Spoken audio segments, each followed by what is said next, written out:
Underground. Underground. Underground. Underground.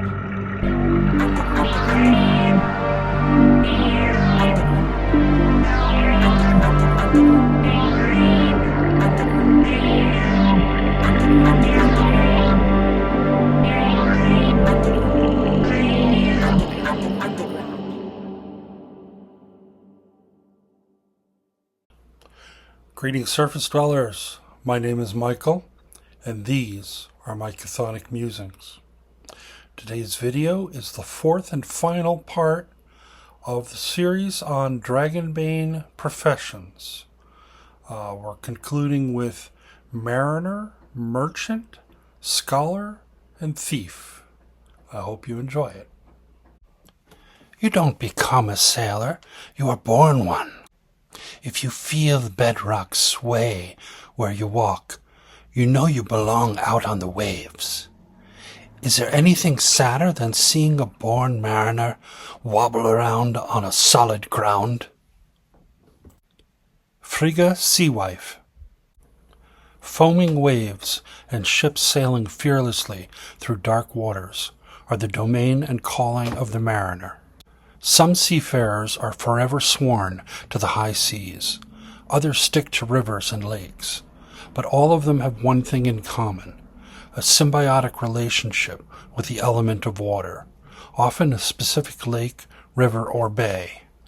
This relationship is always complicated, based on love, respect, and mortal dread in equal measure. Otherwise, the seafaring profession is wide and varied, covering everything from coastal pirates, privateers, and surly ferrymen to whalers, explorers, and authoritative captains of maritime trade expeditions. A mariner's key attribute is agility. Their profession skills include acrobatics, awareness, hunting and fishing, knives, languages, seamanship, swimming, and swords. Their heroic ability, the starting heroic ability, is sea legs. The gear table lists the gear that they begin with, which one can either roll on or choose. Once again here for the first entry, the sleeping pelt, what is listed as a sleeping pelt should be noted as a sleeping fur, as I explained in a previous video on the hunter. The nickname table, which you can use if you choose, includes such entries as Foamborn and Sea Dog. The Sea Legs heroic ability reads as follows.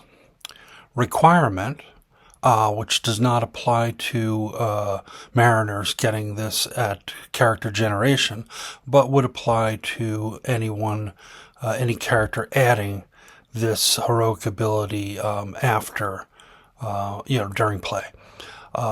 It requires a swim skill of 12 or greater. The willpower points cost is 1. And with that, you can activate this ability, not an action, when performing an action in water, even if only waist deep. You are then safe from all negative effects of being in water, page 53, for 1 round, including the risk of drowning.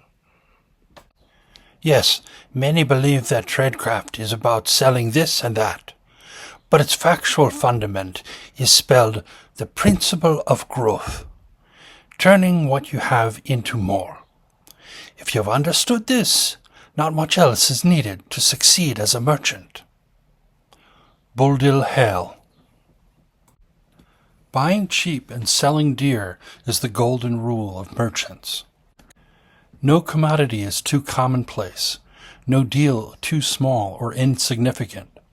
Inside every piece of copper is a future gold coin, and inside every creature, living or undead, is a customer with needs and dreams of luxury. The only thing more important than the customer's wishes is the sweet clatter of gold and silver pouring into the coffers. Some merchants run permanent shops in towns, villages, and other settlements. Others travel with trade caravans and adventuring companies in constant search of exotic luxury goods, new customers, and marketable artifacts. A merchant's key attribute is charisma. Their professional skills include awareness, bartering, bluffing, evade, knives, persuasion, sleight of hand, and spot hidden. Their starting heroic ability is Treasure Hunter. The gear can be rolled randomly or selected as you desire. Once again, where it says Sleeping Pelt, that should be marked down as Sleeping Fur. And for nicknames, if you choose, such names as Lardbelly and Skinflint are offered up for your use. The Treasure Hunter heroic ability reads as follows. Requirement for those adding this heroic ability during character advancement is bartering skill 12 or greater. The willpower point cost is 3.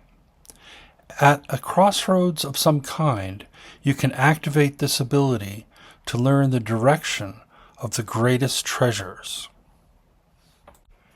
You can talk about education, genius, and matter-of-factness all you want, but the scholar is never better than their sources. If you want to become learned, it's not enough to sit and brood in some dusty tower room. You have to go out into the world, to where the sources nest. Quasimo Deerfeather. Scholarly individuals gather knowledge about nature and the shrouded history of the world. They seek the truth in order to understand the unseen forces and deep structures that hold the universe together as a single entity. Some are specialists with specific areas of expertise, such as monsters, plants, or dead languages. Others pride themselves in avoiding limitations and dedicating themselves to an all-encompassing, non-discriminatory pursuit of knowledge where the mating calls of dragons, the foaming of beer, and the inner workings of minerals are all covered by the same academic system. Scholars are often well-versed in myths, legends, and folklore and have learned to decipher ancient languages and forgotten scripts. A scholar's key attribute is intelligence. Their profession skills include awareness, beast lore, bushcraft, evade, healing, languages, myths and legends, and spot hidden. Their heroic ability is intuition.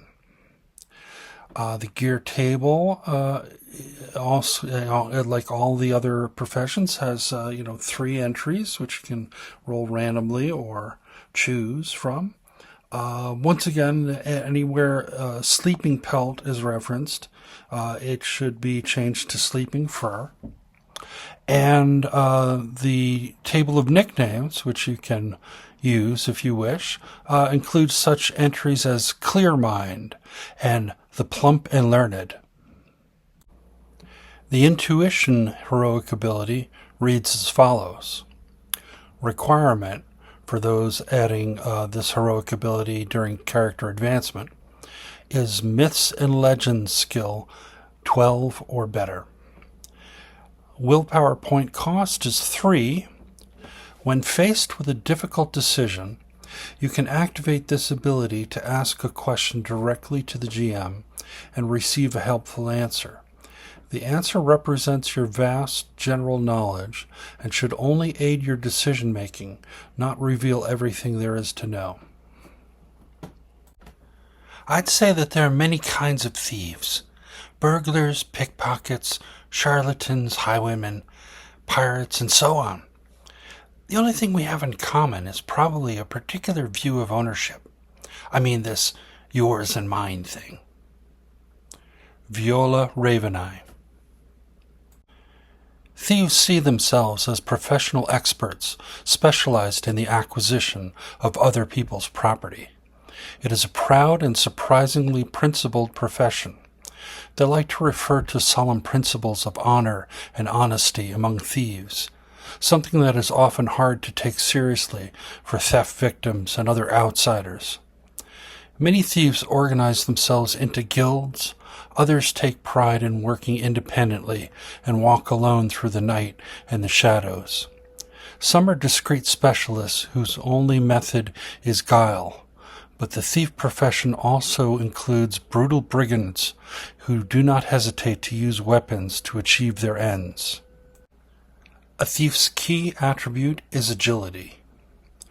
Their profession skills include acrobatics, awareness, bluffing, evade, knives, sleight of hand, sneaking, and spot hidden. Their heroic ability is backstabbing. The gear table provides 3 options for equipment, which you can either roll randomly or select from. And the nickname table includes such entries as Black Rat and Quickfoot. The backstabbing heroic ability reads as follows. Requirement for those adding this heroic ability through character advancement is the knives skill 12 or better. Willpower point cost is 3. You can activate this ability when making a melee attack against an enemy that is also within 2 meters of another player character. Your attack then counts as a sneak attack, which means it cannot be dodged or parried.